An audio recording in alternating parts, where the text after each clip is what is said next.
Exercise 3.1, question number 1. Find the radian measures corresponding to the following degree measures. अब radian measures और degree measures क्या होते हैं?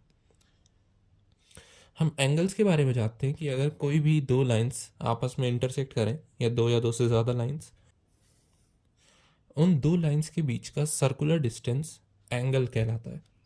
तो अगर ये दो लाइंस हैं L1 और L2, तो इनके बीच का सर्कुलर डिस्टेंस, मतलब अगर इस डिस्टेंस को एक्सटेंड करें तो ये एक सर्कल फॉर्म करेगा। तो इन दोनों लाइंस के बीच का ये डिस्टेंस एंगल कहलाता है। और सिमिलरली अगर ये भी कोई लाइन है L3, तो इन दोनों के बीच का डिस्टेंस एंगल कहलाएगा, इन दोनों के बीच का डिस्टेंस एंगल कहलाएगा। अब एंगल्स को दो तरीके से हम मेजर करते हैं, एक रेडियन में और एक डिग्री में। सबसे पहले हम जानते हैं कि 1 डिग्री एंगल की वैल्यू कितनी होती है। अगर हम एक सर्कल लें और उस सर्कल को इस तरीके से डिवाइड करते जाएं, ये मैंने पहले उसे 4 पार्ट्स में डिवाइड किया, देन मैंने उसे 8 पार्ट्स में डिवाइड किया। ऐसे डिवाइड करते करते अगर हम circle is divided into 360 parts, जैसे पिज्ज़ा स्लाइसेस होती हैं उस तरह के 360 पार्ट्स में किसी सर्कल को डिवाइड कर दें, तो एक स्लाइस जो होगी उस सर्कल की, जैसे एक स्लाइस अगर मैं यहाँ से निकालूँ कुछ इस तरीके की दिखेगी, तो वो 360 पार्ट्स में से जो एक स्लाइस होगी और उसमें जो दो लाइंस होंगी, उन दोनों के बीच का एंगल बिटवीन लाइंस मान लेते हैं L1 और L2, उस स्लाइस की L1 और L2 लाइंस, मतलब सर्कल का जो रेडियस है, उन दोनों के बीच का एंगल होगा, angle between L1 and L2 would be 1 degree. मतलब सिंपली सर्कल को 360 पार्ट में डिवाइड करने के बाद हमारे पास इस तरीके के 360 पार्ट्स आएंगे और हर एक पार्ट का जो वर्टेक्स एंगल है, ये वाला वर्टेक्स एंगल, वो होगा 1 डिग्री। तो 1 डिग्री की डेफिनेशन है कि हम सर्कल को 360 पार्ट्स में डिवाइड करते हैं। और 1 रेडियन क्या होता है? 1 रेडियन में हम एक सर्कल लेते हैं और उसके सेंटर से उसके एज तक की दूरी रेडियस होती है। तो अगर हम आर्क लेंथ लें उसके रेडियस के बराबर, मतलब अगर मैं यहाँ से यहाँ तक आर्क लेंथ लूँ तो लगभग ये रेडियस के बराबर होगी, और अगर मैं उस आर्क लेंथ को सेंटर से अगेन ज्वाइन कर दूँ तो अगेन मेरे पास एक पिज़्ज़ा स्लाइस जैसा टुकड़ा आएगा। अब इस टुकड़े का जो एंगल होगा, जो थीटा होगा, थीटा एंगल को हम जनरली थीटा से रिप्रेजेंट करते हैं, तो इस पिज़्ज़ा स्लाइस का जो थीटा होगा वो होगा 1 रेडियन। तो एक रेडियन क्या होगा?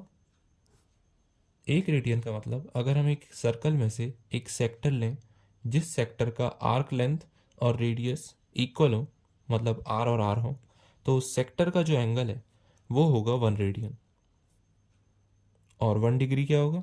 अगर हम सर्कल को 360 पार्ट्स में डिवाइड कर दें और उसमें से एक सेक्टर लें, मतलब एक पार्ट लें, तो उस सेक्टर का जो एंगल होगा वो 1 डिग्री होगा। सो ये होता है 1 डिग्री और 1 रेडियन। अब इन दोनों के बीच का रिलेशन क्या होता है? अगर हम एक और सर्कल लें, तो अगर मैं इस सर्कल का अपर हाफ पार्ट लूँ तो ये एंगल कितना होगा? क्योंकि पूरा सर्कल 360 पार्ट्स में डिवाइड होता है, तो आधा सर्कल 360 अपॉन 2 पार्ट्स में डिवाइड होगा, मतलब 360 डिवाइडेड बाय 2 पार्ट्स में ये अपर हाफ सर्कल डिवाइडेड होगा कुछ इस तरीके से। ये सारे 360 डिवाइड बाय 2 पार्ट्स होंगे और इन हर एक पार्ट का एंगल 1 डिग्री होगा। तो ये पूरा एंगल कितना होगा? 360 divide by 2 times 1 degree. Now 2 1s are 2, 2 8s are 16 and 2 0s are 0। इसका मतलब अपर पार्ट का एंगल 180 डिग्री होगा। तो ये कंप्लीट एंगल 180 डिग्री होगा। अब इसे हम रिलेट करें अगर रेडियन से, तो एक चीज़ हमें पहले पता होनी चाहिए कि जो फुल सर्कल है उसका कंप्लीट एंगल, मतलब यहाँ से लेकर यहाँ तक, यह होता है 2 पाई रेडियंस। किसी भी सर्कल का कंप्लीट एंगल 2 पाई रेडियंस होता है। इसका मतलब 180 degree will be equal to 2 pi radians divided by 2, क्योंकि 2 पाई तो पूरे का था, तो 2 पाई का आधा होगा आधे सर्कल का। हमने आधे सर्कल का 180 निकाला था, तो 2 और 2 कैंसिल आउट हो जाएंगे और हमें मिलेगा pi is equals to 180 degrees. मतलब पाई रेडियंस की वैल्यू 180 डिग्री होती है। ये आया रेडियंस और डिग्रीज के बीच में रिलेशन। अब हमें पूछा है कि हमारे पास डिग्री मेजर्स दिए हैं और उसमें से हमें रेडियन मेजर्स फाइंड करने हैं। तो फर्स्ट पार्ट में हमारे पास दिया है 25 डिग्रीज। अब इस रिलेशन से हम ये समझ सकते हैं कि 180 डिग्रीज में पाई रेडियंस होते हैं। तो अगर 180 डिग्री में पाई रेडियन होते हैं तो 1 डिग्री में कितने रेडियंस होंगे? पाई अपॉन 180, क्योंकि मैंने दोनों तरफ 180 से डिवाइड कर दिया, तो पाई अपॉन 180 रेडियंस 1 डिग्री में होंगे। तो अगर 1 में इतने हैं तो 25 में कितने होंगे? अगर मैं दोनों तरफ 25 से मल्टीप्लाई कर दूँ, सो 1 इंटू 25 इज 25, और यहाँ पे आ जाएगा pi upon 180 multiplied by 25 radians. तो इतने रेडियंस 25 डिग्रीज में होंगे। तो इसे हम कैलकुलेट कर लेते हैं। 5 5 are 25, 5 3 are 15 and 5 6 are 30। So 5 pi upon 36 radians होंगे इन 25 डिग्रीज। तो पहले का आंसर आया 5 पाई अपॉन 36। अब अगर क्वेश्चन में मेंशन होता कि पाई की वैल्यू हमें 22/7 लेनी है तो हम इसे फर्दर सिंप्लीफाई करते, अदरवाइज उसकी इतनी नीड नहीं है। Now second question. सेकेंड में हमारे पास ये एक्स्ट्रा टर्म दी है। इसका मतलब क्या होता है?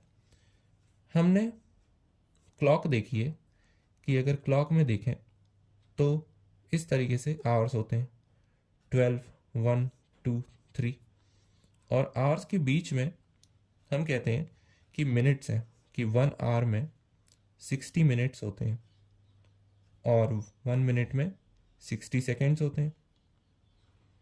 सिमिलरली इसी टाइप की चीज़ एंगल्स में भी होती है कि हम मानते हैं कि 1 डिग्री में 60 मिनट होते हैं।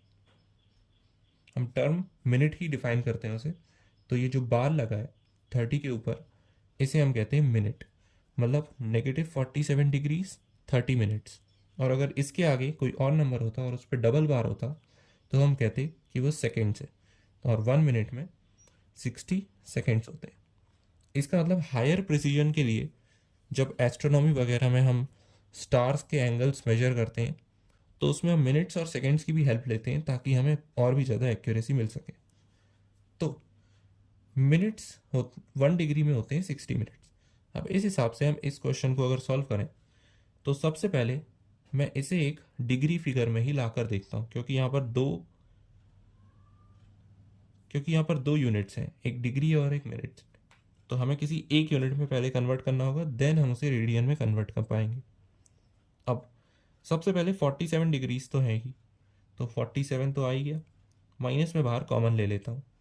47 में 30 मिनट्स है। अब अगर एक डिग्री में 60 मिनट्स होते हैं तो 1/2 डिग्री में 30 मिनट्स होंगे, क्योंकि अगर मैं दोनों तरफ 2 से डिवाइड कर दूं तो 1/2 में 30 मिनट्स होंगे। इसका मतलब 30 मिनट्स का मतलब होगा हाफ डिग्री। तो टोटल 47.5 डिग्रीज।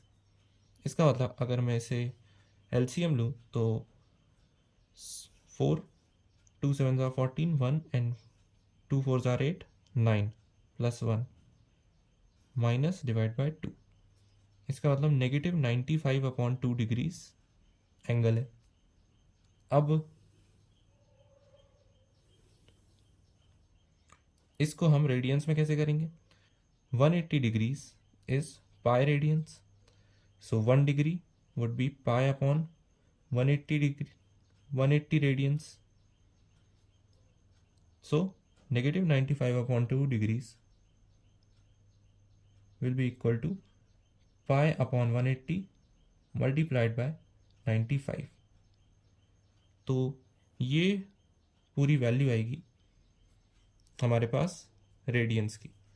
तो -95/2 into pi upon 180। 5 1s are 5, 5 9s are 45, 5 3s are 5 6 are। अब यहाँ पर कुछ कॉमन नहीं दिख रहा, तो ये हो जाएगा -19 pi upon 2 2 6 are 12 and 1 2 3 are 6 7 -19 pi upon 72 radians. अब ये नेगेटिव एंगल का क्या मतलब है, ये हम और आगे जाके अच्छे से समझेंगे। अब third question, 240 degrees. We know that 180 degree is pi radians. This means 1 degree is pi upon 180 radians. This means 240 degrees is equals to pi upon 180 multiplied by 240 radians. So 0 to 0 cancel out. 3 8s are 3 6s are 2 3s are 2 4s are। इसका मतलब 240 degree is 4 pi upon 3 radians. Now fourth, 520 degrees. 180 degree means pi radians, 1 degree means pi upon 180 radians. Therefore 520 degrees means pi upon 180 multiplied by 520 radians. So this will be 2 9s are 2 2s are 2 6s are and nothing is common, so 2 pi upon 9 26 pi upon 9 radians। अब बार बार हम इस तरीके से compare कर करके तो answer find कर नहीं सकते, तो इसका हम एक जनरल फॉर्मूला बना देते हैं कि अगर 1 डिग्री में पाई अपॉन 180 रेडियंस होते हैं by this equation, therefore x degrees अगर है हमारे पास तो हम x को मल्टीप्लाई कर देंगे पाई अपॉन 180 से, तो हमें रेडियंस की वैल्यू मिल जाएगी। So this is the general formula for the conversion from